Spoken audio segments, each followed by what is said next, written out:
Welcome back to another episode, and this is going to be a doozy.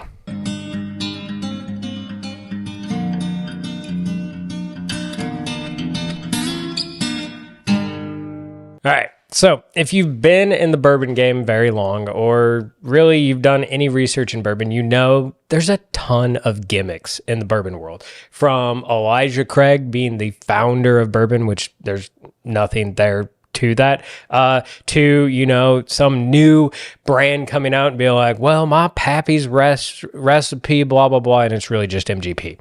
So one of the biggest gimmicks I think that we have ever felt with, reviewed anything like that, was this brand here, but they came out with something that is not a gimmick, and I'm excited to try this. I've been looking for this bottle. Luckily, a great Patreon of ours, David, found one, brought it to me, and I can't wait to try this. But to me, one of the biggest gimmicks there is in bourbon is Jefferson's Ocean. So if you don't know anything about Jefferson's Ocean, we did a review of it a long time ago. Basically, they age bourbon in Kentucky. Then they put it on a container ship, go around the ocean for a bit, bring it back, and then you get Jefferson's Ocean aged at sea. So like this one that we had is Voyage 24. It's got like the ship's log on there and everything like that, and lets you know about the couple months that it was on the sea. It swished around in the barrels in the ocean air, and yeah, so that makes it super special. However, this year, for $70, they have released Jefferson's Reserve Cask Strength. So this is coming in at 130 proof. A little bit of research I did said it should be right about 8 years old. It doesn't say that on the bottle, which means we know it's got to be at least 4, but a couple of the press statements and things like that I saw said 8. So it's 130 proof, and most of the Jeffersons prior to this have been right around 90 proof.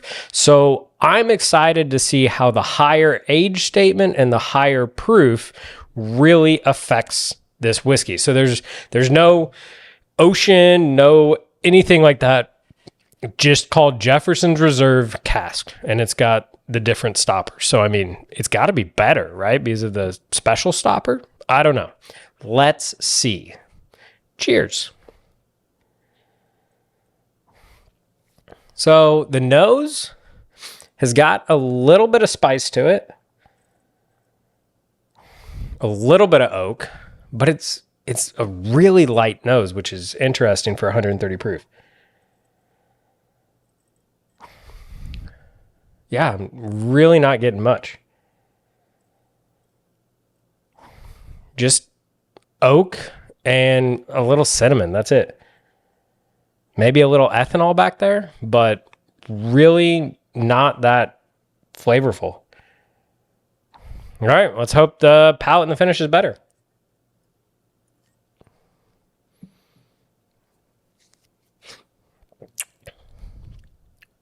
All right. Whew.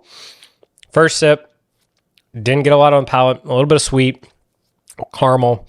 But then that finish hits you and lets you know this is up there in proof. It is all ethanol and spice, a little bit of cinnamon, and then oak on the finish. So let's see if number 2, if a little more flavors come in on the palate.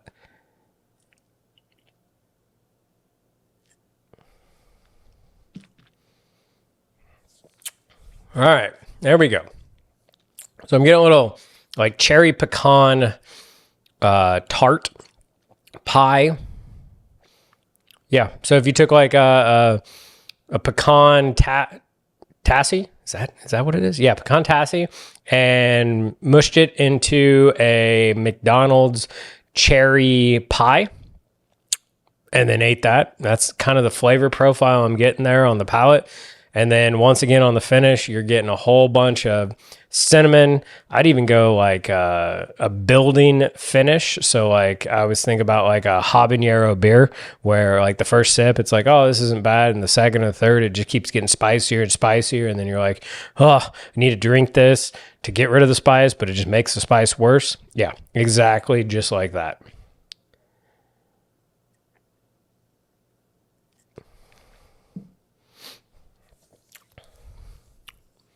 Yeah. And that's really kind of it. There's not a huge depth or complexity to it that I'm getting. I mean, Chuck and Brian might disagree, and we might have to do another review of this. But it's good. It's better than the other Jeffersons, I think. But it's very simple in the fact that there's not a lot to the flavor profile. And then on the end, it's really oaky and spicy. And that's about it. Man, once again, I really wanted to like something from Jefferson's because like they do some cool stuff. They're local to Louisville area. And it's, I don't know, it's just, there's so much out there right now at the $70 price point that I can think that I would choose over it. Very simply, I would go with like Pursuit Spirits is doing some really cool stuff, and they're coming out with a barrel strength line that I know for a fact is better. Again, Jack Daniel's single barrels are going to be way better for this. And now that they're readily available, you're going to find those on the shelf. I mean, I guess if you really want a Jefferson's on your shelf because you're still in that early era of bourbon stuff where you're just trying to get as much as you can on the shelf and you want that, I wouldn't be overly upset about having this on the shelf. Plus, it is a pretty bottle. But there's so much out there that, at least for me, my flavor profile hits way better. And I'm much more of the tobacco, oaky, caramel notes, and a lot less of the super spicy finishes. So this might be more up Brian's alley if I had to guess. But at $70 with how much bourbon we have out there now, this is hard to justify. I think there's going to be some people that really, really like it. But at least for me at this time, just very quickly off the top of my head, I can name so many other bottles that are going to be easier to find that, in my opinion, are better and more worth the price, that I don't think I can recommend this one. I would say definitely try it before you buy it, and it's definitely not a backup for me. So yeah, with that, cheers. See you next time.